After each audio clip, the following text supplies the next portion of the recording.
50% of products advertised to black women contain endocrine disruptors, which are those disruptors that are going to impact their hormones, increase their chance of things like cancer, infertility, compared to roughly 7% that are advertised to white women. And so some of these products that are marketed specifically to black girls contain some of the worst ingredients I have ever seen.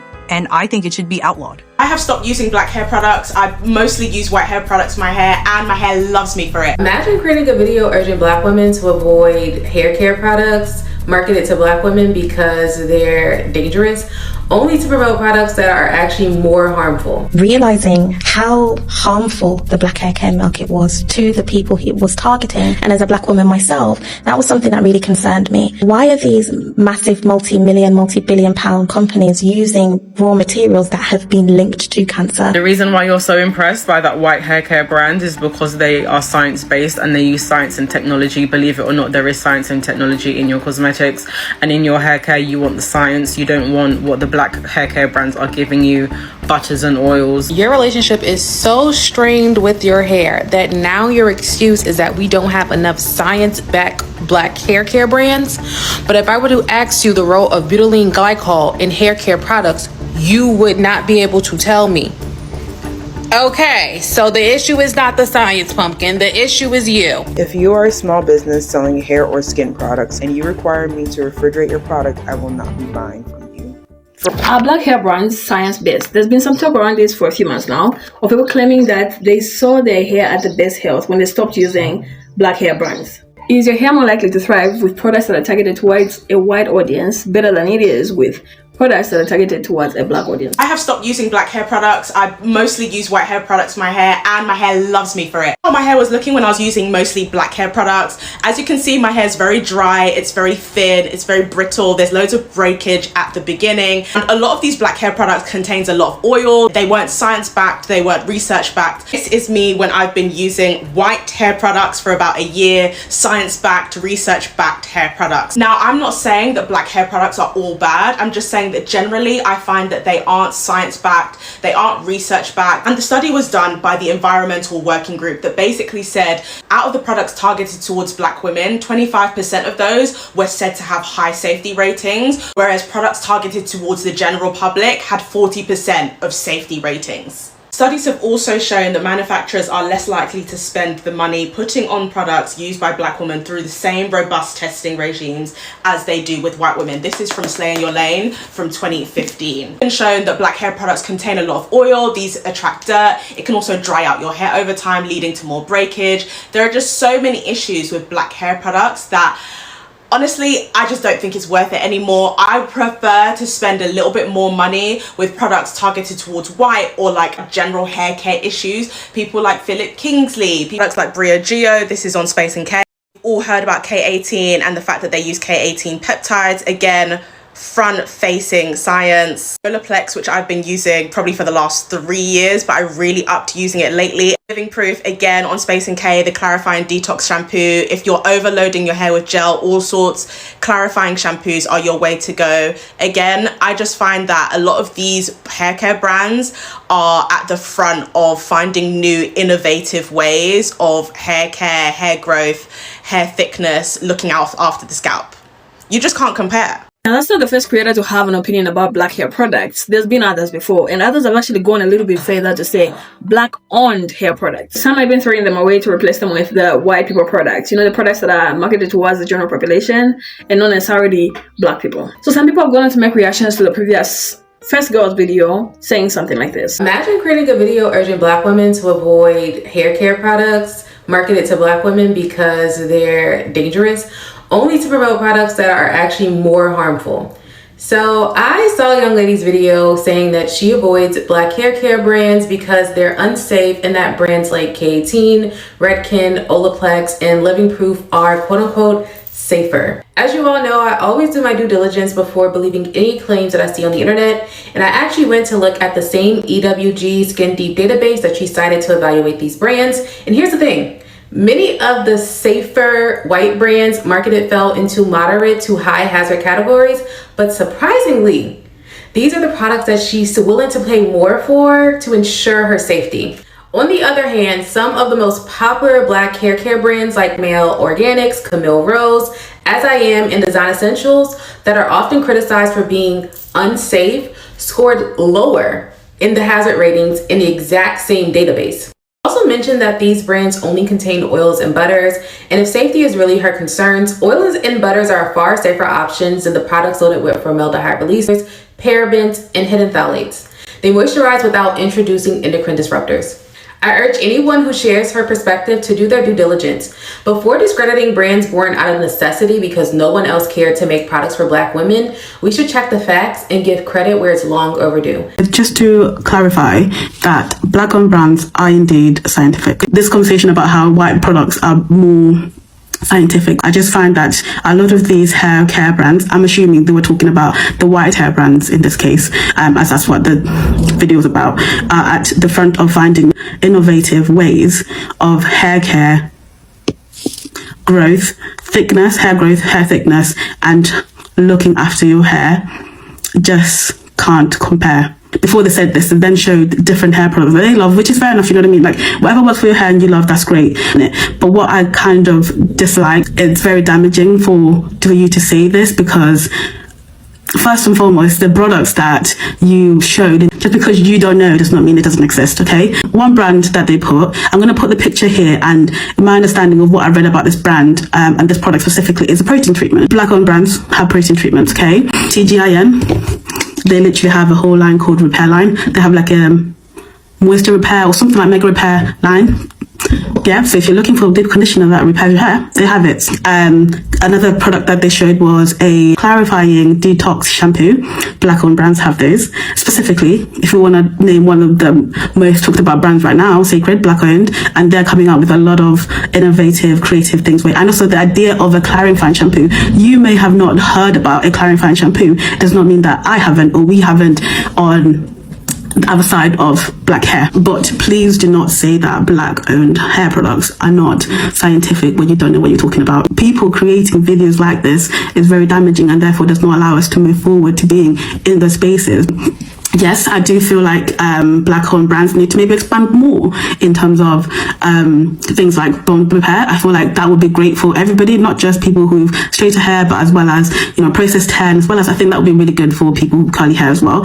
And while that response is valid, I feel like in response to this girl's take on the subject, there's a little bit of miscommunication there. Because she wasn't necessarily referring to black-owned businesses, she was talking about black hair products, which are black targeted kind of products. It doesn't necessarily mean black-owned. If anyone can find a moment in that video where I say that black-owned brands create bad products for black hair, I will give you £50. I will Monzo it to you, I will online send it to you, transfer it to you, anything you want. Just find it for me in that video, timestamp it for me, we can talk. I did think it was widely understood that most hair care brands marketed towards black women are not black owned. In fact, Newsweek in 2020, they did an article all around this because of Black Lives Matter, and they listed over 30 popular, well-used black hair care brands that are not black owned. Cantu is not black owned, ORS is not black owned, Dr. Miracles and African Pride was created by the same white guy, but I think he has Jewish ancestry. Again, not black owned. Now, I'm sure you guys know black-owned products for hair make up 3% of the revenue share in the US, whereas the population is 11%. So how does that make sense? Especially given the fact that black women actually spend 3 times at least more than the average general public spender when it comes to beauty products. They're underrepresented. So when I'm talking about bad quality, I'm talking about bad quality hair products that are marketed to black women but aren't made by black women. They're not made for us, and there's actually a complete neglect and lack of care about what it comes to our hair and the science of hair. The companies don't care when they're creating these products, which is part of the issue. Now, I'm not saying that all of these brands are bad. I'm just saying that for the quality, I have not found it there. And some of these brands I used to work with, and I don't, because when you know better, you start to do better. Will say some of the commentary has been quite strange, but I think it's probably because people don't know me. If you know me, you know I've always supported black businesses. In 2020, I saw the decline of people going into shops to buy products. And I was like, you know what? Let me create free content for black owned businesses, and that's what I did. Some of the content ended up in Vogue, some of the content went viral. I will always continue to support and push forward. Now, in terms of hair products, I love Briogeo. I use it, and that's why I recommended it. Other products that I love Sacred. I have them here. I took the Sacred Moisture Sealing Lotion on holiday. She's gone. So please don't make it try and look like something it ain't. I was struggling to find statistics for this because it is a little tricky, but I did find one article that claimed that till at least 2016 or at least till recently, 80% of Black hair products were not created by Black owned businesses. However, one thing that we can do is continue to amplify these Black businesses, which is something that I've always done and will continue to do.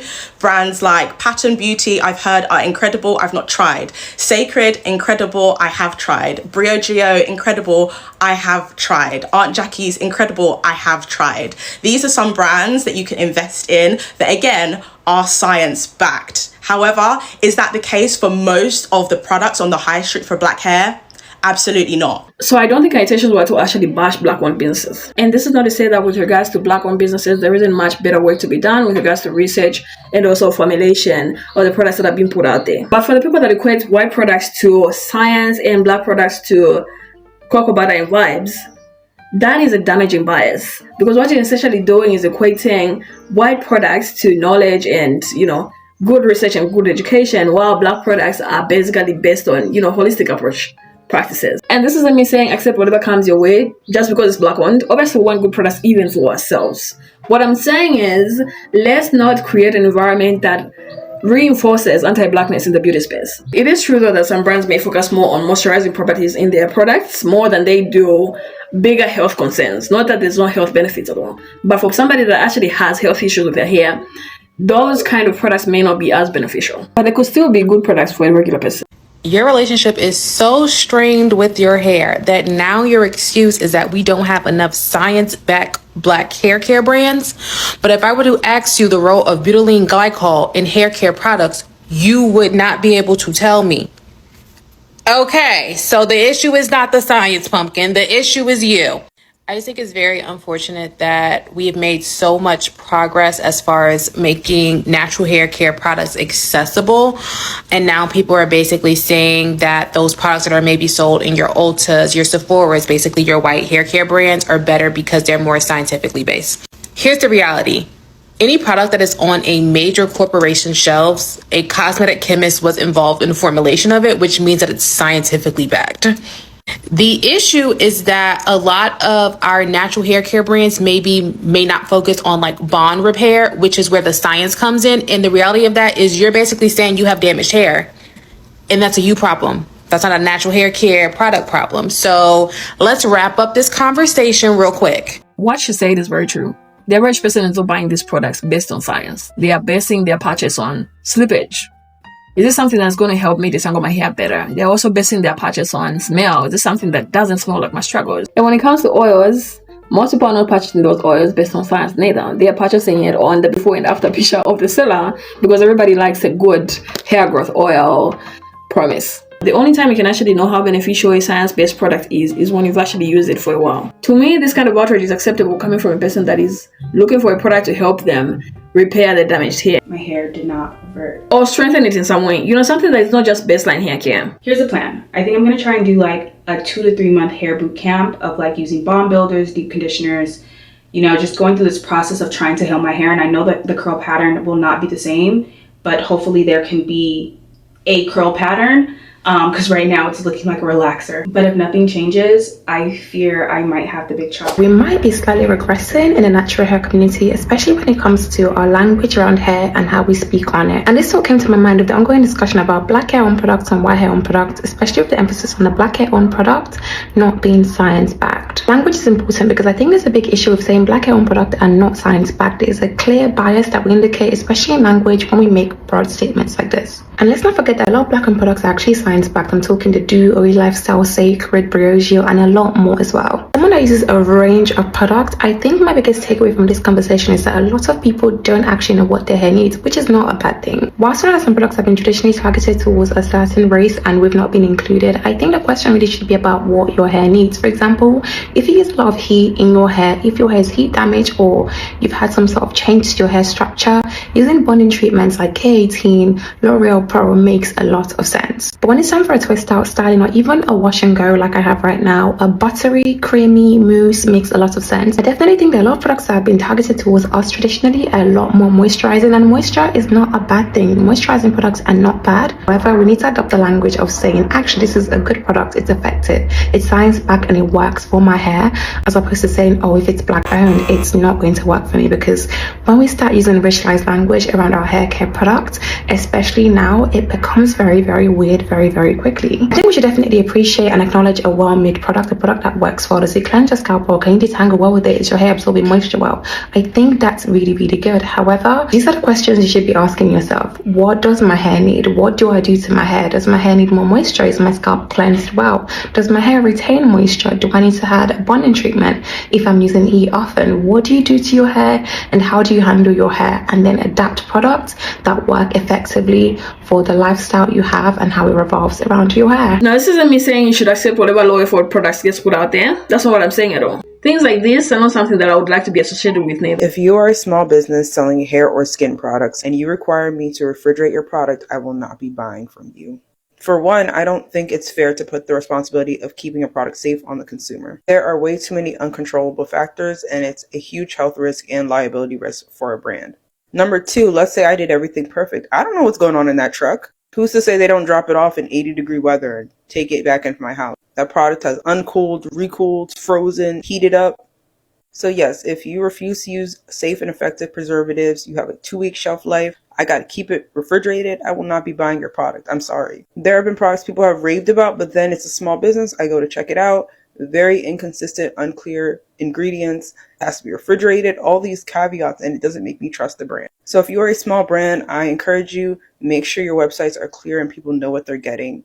And also be mindful of people like me who just won't buy because we don't do preservative free. It should actually go without saying that that is the bare minimum. We cannot be discussing science at that level if we're already struggling with preservation. But all in all, they are good black-owned hair care businesses that are science-based. Whether or not you choose to purchase from them is really up to you. One thing though that is of greater concern to me about hair care products that are targeted towards black women is this. Something quite startling that I read when I was going through all of your work is that beauty and hair products marketed to black women often contain the most toxic ingredients. Yes, that is known as environmental injustice. So that's one of the, I would say, the most tragic circumstances that we're facing as a society is that the people who are exposed to the most amount of toxins are low-income people and people in ethnic groups. And so some of these products that are marketed specifically to black girls contain some of the worst ingredients I have ever seen. And I think it should be outlawed. Like you said, the fragrances, the endocrine disruptors, these harsh detergents, some formaldehyde releasers. Formaldehyde's a human carcinogen.